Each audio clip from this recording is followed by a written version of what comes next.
Hi, everyone, and welcome back to Mile High Huddle here at Sports Illustrated. I am your host, Kim Becker, and joining me is ESPN College Football analyst and former NFL and college head coach, Jim Mora Jr., here to discuss the potential rumors of maybe the Broncos trading with the Falcons for that number 4 pick in the NFL draft.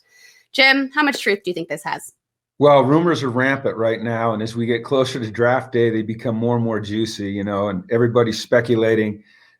It's typically speculation from outside the draft rooms. I don't think a lot of people let you know really what they're thinking. They don't want you to know what they're thinking. They don't want, the other teams in the NFL to know what they're thinking, but I don't see that trade happening. And let me tell you why. If the Broncos are interested in moving up into the 4th position where the Falcons currently are, to me would indicate that they want to go get Trey Lance.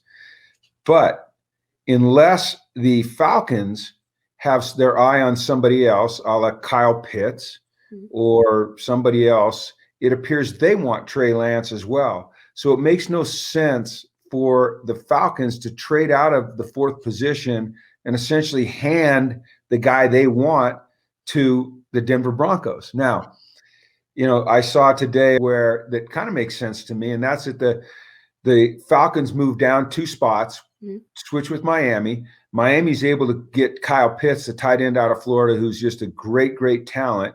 And the Falcons then are still in position to get the guy that they want, which is Trey Lance, and pick up some draft capital. The thing that they'd have to be worried about then is what's Cincinnati do? Because Cincinnati's between Miami now and Atlanta. If that trade is made, we know that Cincinnati either wants Sewell or they want Jamar Chase. So that could give a team like the Broncos an opening to move up, slip in front of Atlanta, and take a guy like Trey Lance if that's who they really want. So, there's going to be a lot of conjuncture in the next few weeks. It's really fun to speculate. But the only guys that really know what's going on are the men in the room, the women in the room that are making those decisions and having the conversations with other general managers around the league.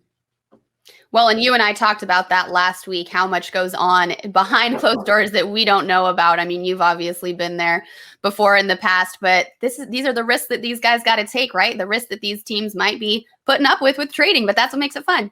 It's a big risk, and there's a lot going on. And, I think every once in a while, they hold their cards very close to the vest, but every once in a while, they'll just kind of, they'll float a balloon out there and see what takes and what doesn't. If they can, rile people up and maybe get a call from somebody else and say, hey, are you really thinking about trading this pick? But typically, these things don't get out in the public. Now there are times that they do, but the closer you get to the draft, the more closely these teams guard their secrets and guard their true feelings, because that's what gives them leverage. And when you have leverage, you're able to get capital, draft capital. Draft capital means higher picks and more picks. And so that's what they want to do. And I think that Denver, they can sit where they are and they can get the guy that they want. They can get a great defensive player and, say, hey, listen, we're committed to Drew Lock right now. And, I wouldn't be surprised if that's what they do. Yeah, there's some incredible talent in this 2021 draft. So even at number 9, I mean, they're still in that first half of the whole first round. So definitely going to be some big names that they can choose from. At number 9, you're getting a great player. You're getting an impact player. You're getting a guy that every time he's on the field, there's a chance he does something special. So, I just don't think the draft between Atlanta and Denver takes place, because I think that they both kind of want the same guy, and it makes no sense for Atlanta to do that. No, definitely makes sense. Well, Jim, thanks so much. This is always fun to talk about. But like you said, the Denver Broncos are in a good position. So no matter what happens, we're going to have some excitement for this team in the next season and in the draft. So, Jim, thanks so much. All right, Kim, have a great day.